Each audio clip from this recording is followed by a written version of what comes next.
और देखिए, ईरान युद्ध में उतर सकता है, यूएई हॉर्मुज खुलवाने के लिए कर सकता है मदद, जंग में सेना भेज सकता है यूएई। अमेरिका और सहयोगी देशों से गठबंधन बनाने की यूएई ने अपील की है।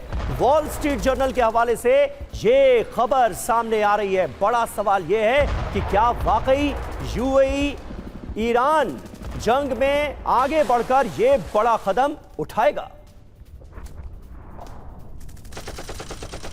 यह तो खबरें तो यही आ रही हैं कि ईरान जंग में उतरेगा। यूएई क्या है पूरा मामला, इसको समझने की कोशिश करते हैं। देखिए, सबसे पहले रणनीति की बात करें तो ईरान के खिलाफ लड़ने के लिए सेना भेजेगा यूएई। एक बात तो साफ साफ यहां यह दिखाई देती है, हॉर्मुज खुलवाने का मकसद है। हॉर्मुज खुलवाने के लिए जंग में यूएई शामिल होगा।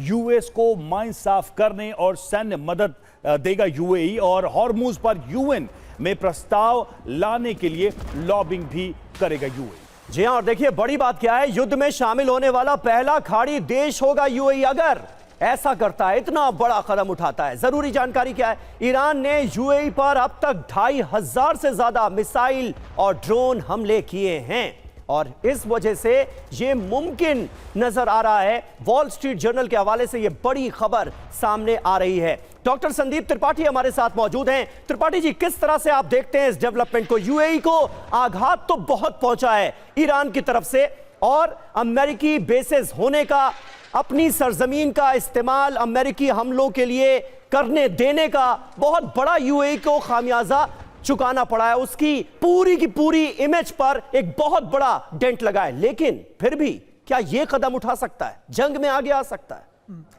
समीर जी, ये तो मुझे थोड़ा सा समझ पाने में मैं आई फेल टू अंडरस्टैंड कि यूएई कह रहा है कि मैं डिफेंस में आकर के सहयोग करूंगा।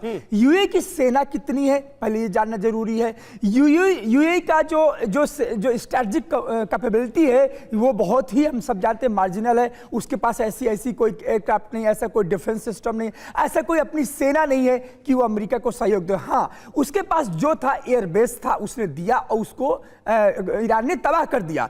तो ये मुझे हास्यास्पद लगता है कि ये वो कंट्री बात कर रही है सहयोग करने के लिए जो खुद तबाह हो चुका है पूरे इस अभी तक के जो वॉर में। तो मुझे लगता है कि ये बहुत बड़ा ऐसा कोई मैसेजिंग नहीं है। हाँ, एक बात जरूर है, भी आप बहुत अच्छे सवाल उठा रहे थे यूके का, कि यूके क्या दबाव में आ गया क्या? क्योंकि अभी कल तक के तो यूके कह रहा था कि हम अपने राष्ट्रीय हित के हिसाब से काम करेंगे, तुम्हारे युद्ध के लिए यूके के जवान, यूके के लोग नहीं हम शहादत दे सकते हैं। लेकिन अभी आप न्यूज बता रहे हैं कि वो भी तैयार हो रहे हैं। तो मुझे लगता है कि देखिए, बहुत द्वंद का ये समय है। ये उस समय है कि नेटो की जो सेना है, जो नेटो के कंट्री है, वो खुलकर ये मैसेज देना चाहते हैं कि ये वक्त जो है ये कलेक्टिव सिक्योरिटी का नहीं है, ये वक्त तो है नेशनल सिक्योरिटी का है। और उन्होंने सब ने जान लिया है कि मिस्टर डोनाल्ड ट्रंप, तुम ही 2 महीने पहले तक ग्रीनलैंड पर अटैक करने की बात कर रहे थे। तुम ही कह रहे थे कि तुम स्पेन कहां हो, जर्मनी कहां, यूके कहां, सब आ जाओ और ग्रीनलैंड को बचा लो। तो इसीलिए ये जो दरार है, आप कह रहे थे कि तलवारें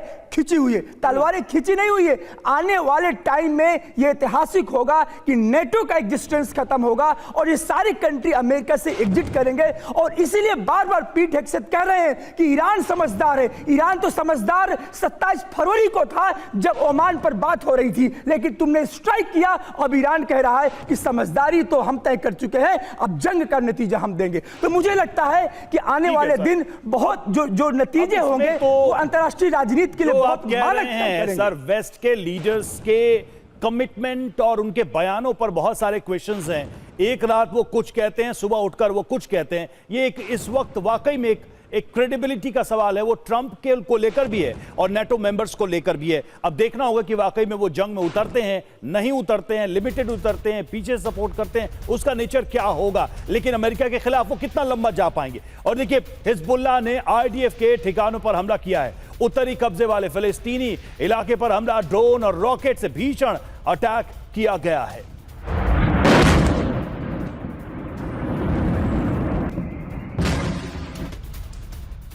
और वहीं इजराइल ने किया लेबनान के नाकोर इलाके पर हमला। शहर के ऊपर आसमान में फ्लेयर्स छोड़े गए। ये देखिए तस्वीरें, किस तरह से आसमान में फ्लेयर्स छोड़े गए, उसकी तस्वीरें सामने आई हैं। ये लेबनान का नाकोर इलाका है जहां पर इजराइल ने किया है हमला।